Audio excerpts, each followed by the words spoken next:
તો અમદાવાદમાં જૈન ધર્મના અગ્રણી અજીત યશ સુરેશ્વરજી મહારાજનો જન્મોત્સવ ઉજવવામાં આવ્યો ત્યારે મુખ્યમંત્રી ભૂપેન્દ્ર પટેલે કાર્યક્રમમાં હાજરી આપીને શુભેચ્છા મુલાકાત લીધી। સાબરમતીના રૂક્ષ્મણીબેન ભાવસાર હોલમાં જન્મોત્સવની ઉજવણી કરવામાં આવી હતી। મોટી સંખ્યામાં જૈન સમુદાયના લોકો પણ ઉપસ્થિત રહ્યા। મુખ્યમંત્રીએ અજીત યશ સુરેશ્વરજી મહારાજને જન્મદિવસની શુભેચ્છાઓ પાઠવી। મુખ્યમંત્રી ભૂપેન્દ્ર પટેલના હસ્તે લબ્ધિ પ્રશ્ન ગ્રંથનું વિમોચન પણ કરવામાં આવ્યું। કાર્યક્રમમાં મુખ્યમંત્રીએ પ્રાસંગિક વક્તવ્ય આપ્યું।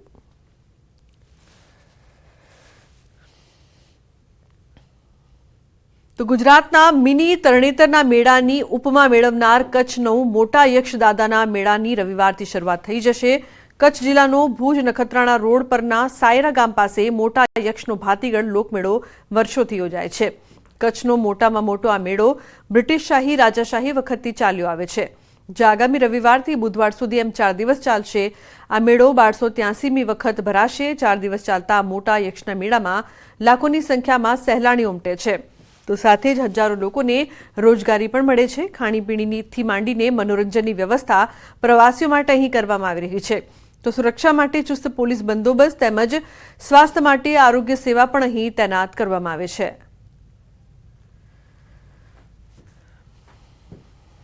કચ્છનો સૌથી મોટામાં મોટો લોકમેળો ઉત્સવ અને માનવીઓ જે હેલે ચડે છે એ મોટા યક્ષનો કકડભીટ પર આવેલો સ્થાનકનો આ મેળો છે। કચ્છીમાં ભીટ એટલે ટેકરી। સમાચારમાં આગળ વાત કરીશું ભાદરવામાં બીમારીની।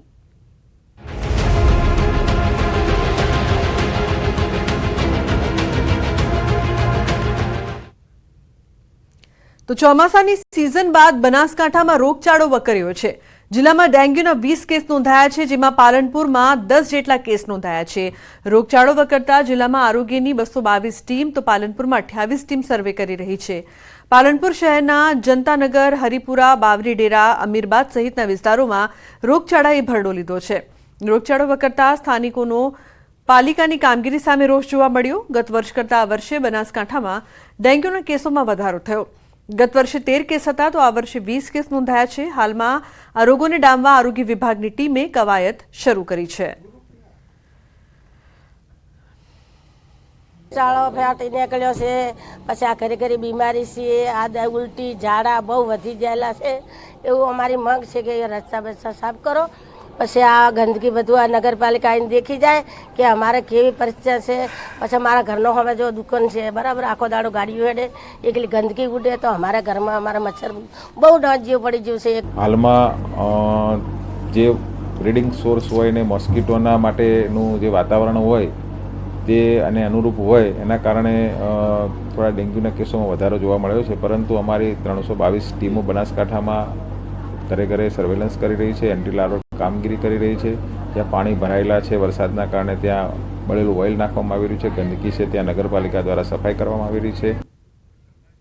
તો મહેસાણાના રાજપુરમાં લાલ પાણીનો મુદ્દો। લાલ પાણીથી ગામમાં ફાટ્યો છે રોગચાળો। પ્રાથમિક આરોગ્ય કેન્દ્રમાં દર્દીઓનો ધસારો જોવા મળ્યો છે।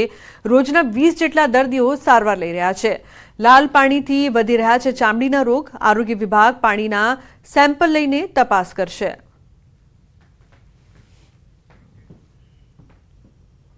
થોડા કેસો વધારે રહે છે, જેમ કે પેટમાં દુખાવો થવો, ચામડીની એલર્જી થવી,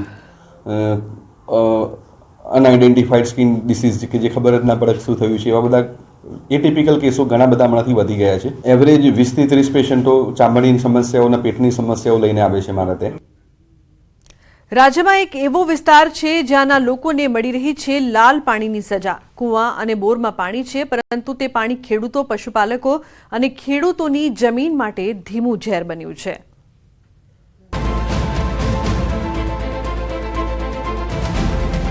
લોકો પી રહ્યા છે ધીમું ઝેર। અને સર આ પોઈઝન અમે પીએ તો આપ માનો તોય ચાલે સર। શું કેમિકલ વાળા પાણીથી મરી રહ્યા છે પશુઓ? મારી 4 ભેંસો મરી ગઈ અને 1 ગાય। લાલ પાણી બન્યું જીવનું દુશ્મન। અમારા બોરમાં પાછલા 2 વર્ષથી લાલ પાણી ચાલુ થયું છે। આ લે પાઇપમાંથી પાણીની જગ્યાએ પેટ્રોલ। જો તમે પણ આવો વિચારતા હોવ તો આંખો પટપટાવી લો। કારણ કે પેટ્રોલ જેવું દેખાતું આ પ્રવાહી પાણી જ છે અને આ પાણીથી ખેડૂતો એટલી હદે ત્રાસી ગયા છે કે ગામ મૂકી રહ્યા છે. ઘટના મહેસાણાના કડીના રાજપુર ગામની છે. અહીં મુસ્લિમપુરા વિસ્તારમાં ખેડૂતોના બોરમાંથી આવું લાલ પાણી આવી રહ્યું છે. કૂવામાં જુઓ કે કુંડામાં તમને બધે જ લાલ પાણી જોવા મળશે. આ જ પાણી પશુઓ પી રહ્યા છે અને આ જ પાણી પીવા ખેડૂતો પણ મજબૂર છે. આ પાણીમાંથી જ ખેડૂત શાકભાજી વાવી રહ્યો છે. દાવો છે કે છેલ્લા 2 વર્ષથી ખેડૂતોના બોરમાંથી લાલ પાણી આવી રહ્યું છે, પરંતુ છેલ્લા 6 મહિનામાં સમસ્યા વધી ગઈ છે. ખેડૂતોનો આક્ષેપ છે કે કેમિકલ કંપનીઓ કેમિકલ વેસ્ટ જમીનમાં ઉતારી રહી છે. પરિણામે ખેડૂતોની જમીન અને પાણી બંને બગડી રહ્યા છે. અમારા બોરમાં પાછલા 2 વર્ષથી લાલ પાણી ચાલુ થયું છે અને 6 મહિનાથી સાહેબ વધારે પાણી ચાલુ થયું છે.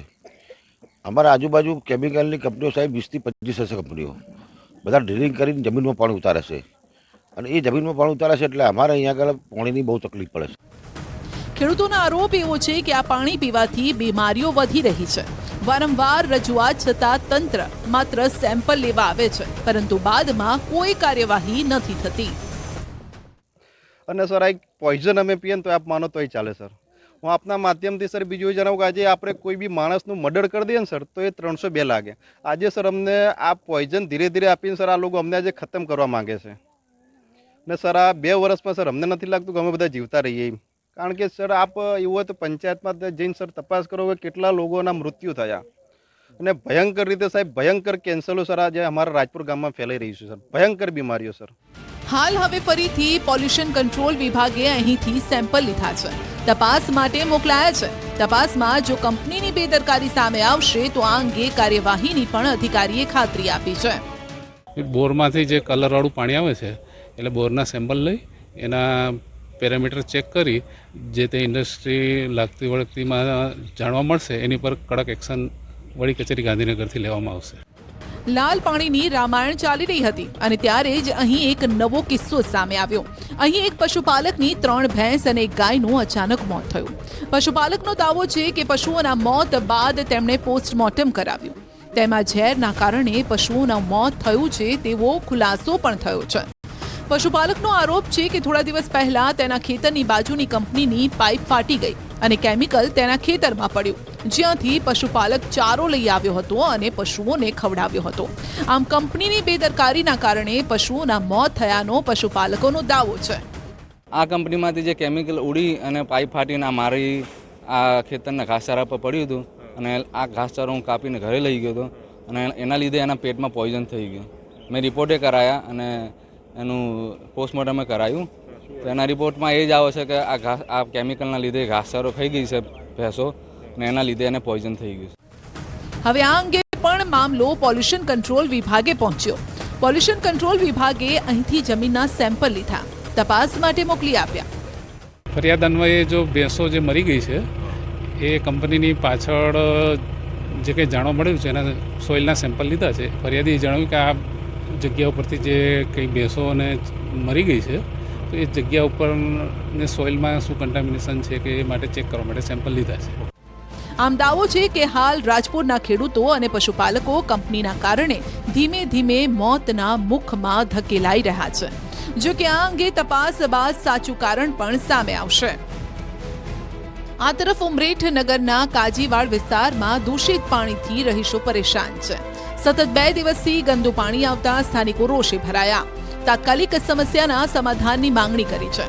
સ્થાનિકોનો આરોપ છે કે પાલિકાના પાણીમાં ડ્રેનેજનું દૂષિત પાણી ભળી જતા ગંદુ પાણી તેમના ઘર સુધી પહોંચ્યું છે અને આ ગંદા પાણીના કારણે કોલેરા જેવી બીમારી ફાટી નીકળવાની ભીતિ છે. આ અંગે ઉમરેઠ પાલિકાને જાણ કરતા કર્મચારીઓ દ્વારા તપાસ કરાઈ. જો કે 2 દિવસથી લોકો અહીં વેચાતું પાણી લઈને પીવા મજબૂર બન્યા છે. મહત્વનું છે કે અગાઉ પણ આ વિસ્તારમાં રોગચાળો ફાટી નીકળ્યો હતો. તો બુલેટિનમાં હાલ રોકાઈશું એક બ્રેક માટે. આપ જોતા રહો ન્યૂઝ 18 ગુજરાતી.